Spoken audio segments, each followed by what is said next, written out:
Good morning বন্ধুরা। আজকে আমরা সকাল সকাল চলে গেছিলাম একটা সুন্দর জায়গায়। তোমরা দেখেই বুঝতে পারছো এটা হচ্ছে খিদিরপুরের জগন্নাথ মন্দির। ভীষণ সুন্দর কিন্তু মন্দিরটা। আমরা ঢুকে পড়েছি মন্দিরের ভিতরে।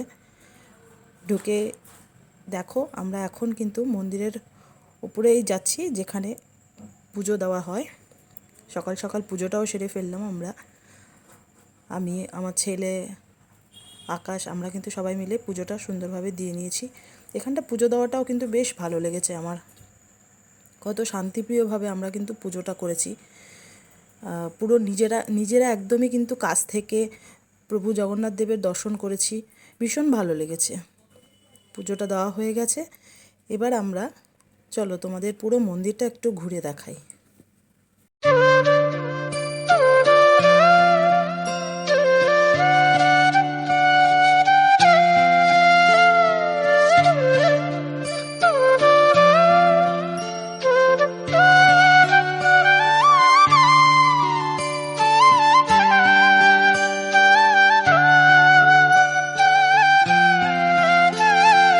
পুরো মন্দিরটাই কিন্তু পুরীর আদলে তৈরি।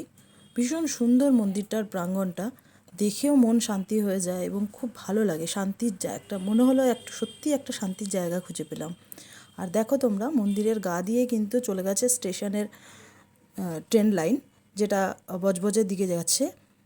তো আমরা এবারে পুরো মন্দির প্রাঙ্গণটাই কিন্তু ঘুরে দেখছি। এখানে মাতা লক্ষ্মীর মন্দির আছে, জগন্নাথ দেবের আর একটা ছোটো মন্দির আছে।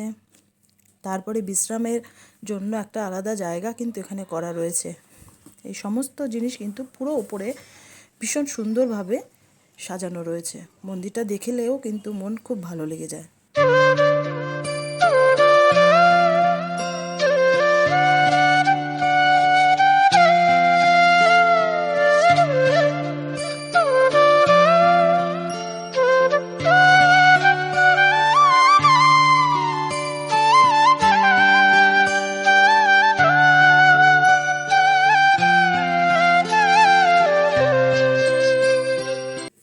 মন্দিরে ঢুকেই কিন্তু আমরা ভোগের কাউন্টার থেকে ভোগের টিকিটটা নিয়ে নিয়েছিলাম, পার হেড 150 টাকা করে।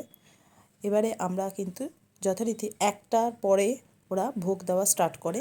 তো ওনাদের ওখানে গিয়ে আমরা ভোগ খাওয়ার যে ঘরে সেখানে কিন্তু চলে গেছি।